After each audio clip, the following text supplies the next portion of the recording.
Lanjut ya, ini reviewnya untuk Bapak Arianto ya. Seperti tadi saya sudah sebut adalah untuk Nissan Livender ya, Nissan Livender. Livina yang model expander ya 2020. Jadi H4-nya saya rekomendasi tipe Cri XHP 50 second generation 30 watt. Apa sih keunggulan bolam ini ya? Selalu saya bilang, satu, syarat bolam bagus adalah watt dan luxnya harus gede. Kedua adalah harus stabil. Ya, kedua adalah harus stabil. Banyak orang yang bilang wattnya gede di kardusnya. Memang saya tidak membuat kardus yang ada tulisan wattnya, tapi Anda boleh percaya dengan apa yang saya review. Jadi bolam ini adalah real 30 watt. Real 30 watt 3100 lux maksimum. Syarat kedua bolam bagus adalah harus stabil. Jadi sudah 30 watt ya 30 watt, tidak boleh ngedrop. Syarat ketiga bolam bolam bagus adalah harus bisa di adjustable. Ini penting ya. Kalau bolam tidak bisa di adjustable, intinya adalah Anda rugi. Ya, kenapa? Karena kita mengkonversi dari halogen ke LED. Ya, mengkonversi dari halogen ke LED, jadi kita harus menyesuaikan bohlamnya tersebut terhadap reflektor halogen seperti itu. Jadi ada baiknya Anda beli bolam yang harus bisa adjustable. Lebih bagus lah, intinya seperti itu. Ya. Syarat keempat, serviceable bolam ini terpenuhi ya, selama chipnya mati dan stok chipnya ada kita bisa replace ya, bisa replace. Syarat kelima adalah tidak soal bayangan gelap. Bayangan gelap bolam ini kecil dan tidak terlalu gelap karena kenapa?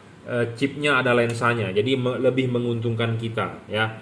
Kalau chipnya nggak ada lensa, bayangan gelapnya akan gede, makin gede makin merugikan kita. Makin gelap makin merugikan kita ya, intinya seperti itu. Makin tidak gelap makin bagus, makin tidak gede juga makin bagus, intinya seperti itu. Makin gede makin gelap makin merugikan kita ya. Keenam, syarat bolam bagus adalah tidak storing. Bolam ini tidak storing, tidak mengganggu radio mobil Anda, tidak mengganggu kerja elektronik mobil Anda ya. Syarat ketujuh, penting, pendinginan ya. Ini bolam kalau mau dipasang adalah lepas dulu ininya, pasang dulu ininya, klipin, baru pasang karet, baru terakhir bolamnya ya. Jadi ini karet adalah duduk di dudukan bohlam ini ya. Penting soal pendinginan bolam ini, ada 3 poin penting soal pendinginan, karena pendinginan ini penting. Satu, menyangkut dia tidak ngedrop. Kedua, lifetime, umur pakai. Ketiga adalah terangnya cahaya ya, tidak meredup. Jadi Anda masang jangan lupa kipas harus di belakang karet, bukan kipas di dalam karet. Ingat, kipas di belakang karet ya. Mungkin saya ngulang-ngulang terus ya, bahkan ada orang yang capek dengerin omongan saya sampai katam katanya ya.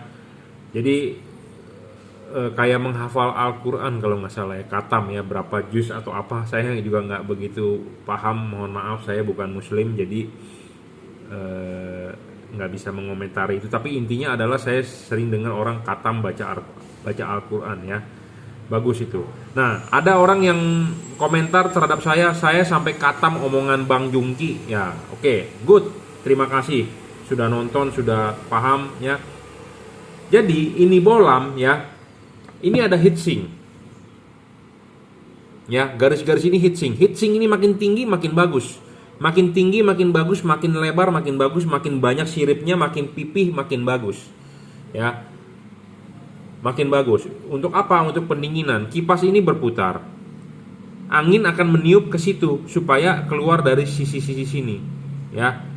Nah, sedangkan karet di mobil dipasang seperti ini ya. Jadi ini bolam kan pasangnya belakangan, jadi Anda harus masang dulu karet ininya nih ya, pasang dulu bracket ininya, klipin, pasang karet, baru bolamnya masuk. Jadi ingat, kipas di belakang bolam ya. Kalau ini dipasang begini, nah Anda lihat ini masih kelihatan heatsinknya. Tujuan kelihatan heatsink ini sebenarnya makin kelihatan makin bagus. Kenapa? Karena si kipas kan berputar, anginnya akan keluar di sini, jadi ada sirkulasi.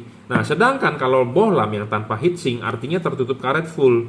Tertutup karet full, si kipas berputar, angin mau lari kemana? Nggak bisa, buntu. Jadi sama dengan tidak ada pendinginan dari kipas. Jadi kipas itu hanya pajangan, atau kipas itu tidak berguna ya. Kipas itu jadi tidak berguna. Kalau kipas tidak berguna, jadi tidak ada pendinginan. Efeknya apa? Ngedrop, panas ngedrop. Kedua, panas lifetime-nya pendek. Ketiga, panas meredup ya. seperti itu. Jadi kalau begini, heatsink makin gede makin bagus gitu ya. Intinya apa? Supaya dia bisa tembus udaranya ke sini, keluar. Ya, sirkulasi. Ya. Kenapa kipas banyak rusak? Karena kerjanya berat ya. Ini buntu, kalau ini buntu, angin mau berputar nggak bisa tembus ke situ, mau nggak mau kan feedback balik. Feedback balik, jadi si kipas angin bekerjanya berat. Arusnya gede, spoolnya kebakar. Ya, spool kebakar, kipasnya mati, lampu mati. Intinya seperti itu. Makanya Anda harus mencari yang heatsinknya gede gitu ya. Makanya kenapa ada syarat bolam bagus yang harus kita bikin, karena semua pedagang bilang bagus. Bagusnya di mana, bisa jelaskan nggak dia gitu ya. Mungkin sudah banyak yang mengikuti video-video saya mereview ya, mengambil pokok inti utamanya dari yang saya bicarakan, 7 syarat bolam bagus ya, karena ini merupakan syarat penting untuk Anda sebagai pembeli. Dulu syarat itu kita keep silent ya, tapi sekarang kita sudah umbar supaya orang bisa nonton, orang bisa tahu, oh bolam bagus ini seperti begini, seperti watt dan luxnya harus gede. Watt dan luxnya harus gede itu adalah diukur menggunakan namanya watt meter dengan lux meter, bukan berdasarkan tulisan di kardus. Karena di kardus itu kita bisa bikin apapun tulisan bisa, tapi realnya kalau nggak sesuai dengan tulisannya kan artinya tidak bagus. Nah makanya kita menyajikan yang real, watt dan luxnya. Kedua adalah harus stabil. Sudah wattnya besar, tidak boleh ngedrop. Banyak LED yang wattnya gede dicoba di awal, tapi setelah 5 menit, 10 menit drop 50%. Tidak bagus bolam seperti itu. Banyak yang jual seperti itu. Dan saya berani jamin ini bolam stabil. Intinya seperti itu ya. Jadi intinya stabil itu jadi maksudnya begini, Anda jalan dari Jakarta ke Bandung malam hari. Anda berangkat dari Jelambar ke Tol Grogol, ke Tol Cawang, ke Tol Selipi, ke Tol Cawang, ke Cikampek, ke Purbalenyi. Anda jalan dari Jelambar terangnya segitu, sampai di Bandung Purbalenyi juga segitu terangnya. Maksudnya stabil tuh begitu. Nah banyak LED yang Anda jalan dari Jelambar sampai Selipi sudah ngedrop 50%. Jadi terangnya cuma setengahnya. Banyak yang seperti itu. Kalau Anda rajin, Anda bisa nonton video YouTube saya sudah banyak bahas. Kenapa bisa ngedrop? Ya itu salah satunya pendinginannya nggak bagus. Bohlam panas. LED ini panas bro. Panas. Makin panas makin ngedrop. Makin panas lifetime makin pendek. Makin panas makin meredup. Makanya kenapa LED itu ada kipas. Ya, kipas itu butuh pendinginan. LED itu butuh pendinginan, makanya dia ada kipas ya.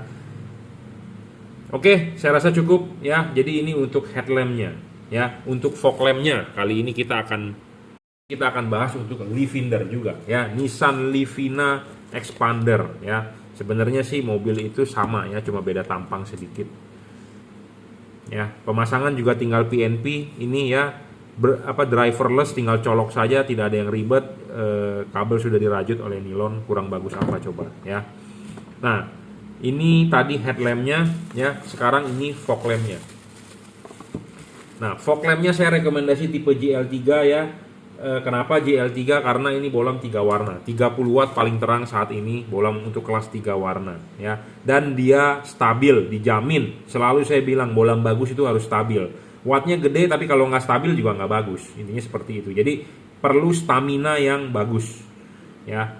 Ketiga, adjustable. Nah penting adjustable. Nah bolam ini bisa dipasang begini, chip kuning di bawah, chip putih di atas, atau dipasang begini, chip putihnya di bawah atau chip kuningnya di atas. Tujuannya supaya apa? Kalau chip putihnya di bawah, sorotan putih akan lebih jauh. Kalau kuningnya yang di bawah, sorotan kuning akan lebih jauh. Saya rekomendasi chip kuning di bawah supaya sorotan kuning lebih jauh. Ya, seperti itu. Makanya kenapa bolam ini adjustable on the spot, tanpa perlu pakai kunci L ribet. Ini langsung adjustable ya, putar-putar bisa.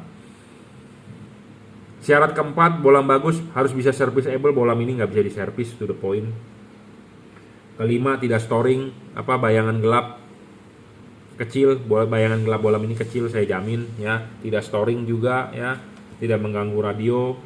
Ketujuh, soal pendinginan bagus sekali, ada heatsink, ada kipas, dan dia juga double cooper ya. Jadi saya ngomong apa adanya, ini bolam 3 warna paling terang saat ini. Chipnya sudah menggunakan chip dempet tipe keramik ya. Putih kuning. Kapan Anda pakai? Pada saat warna kuningnya pada saat musim hujan atau jalanan hujan atau berkabut. Kapan pada saat pakai warna putihnya? Ya pada saat Anda jalanan biasa kering. Kapan Anda nyalakan putih kuningnya? Pada saat Anda butuh penerangan ekstra, karena putih kuningnya ini paling terang modenya, karena dua buah chip yang menyala, putih dengan kuning. 3600 lux maksimum pada saat 4300 Kelvin, jadi dua buah chip nyala.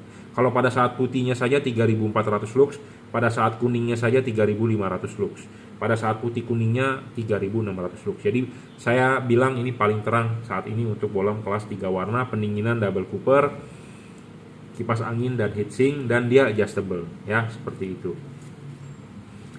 Oke, cukup ya reviewnya. Pemasangan tinggal PNP. Nissan Livina menggunakan H8 GL3 tipenya ya, satu set headlamp dengan fog lamp. Headlamp 5500 Kelvin warna putih, fog lampnya 3 warna, 3000 Kelvin, 4300 Kelvin, 3000 Kelvin. Saya jamin penerangan Anda kinclong ya, di jalan di malam hari nggak perlu takut mau ada hujan, ada kabut, all weather ya. Untuk Nissan Livina 2019 ya, yang model terbaru, headlamp Cree, fog lamp GL3. Oke, terima kasih.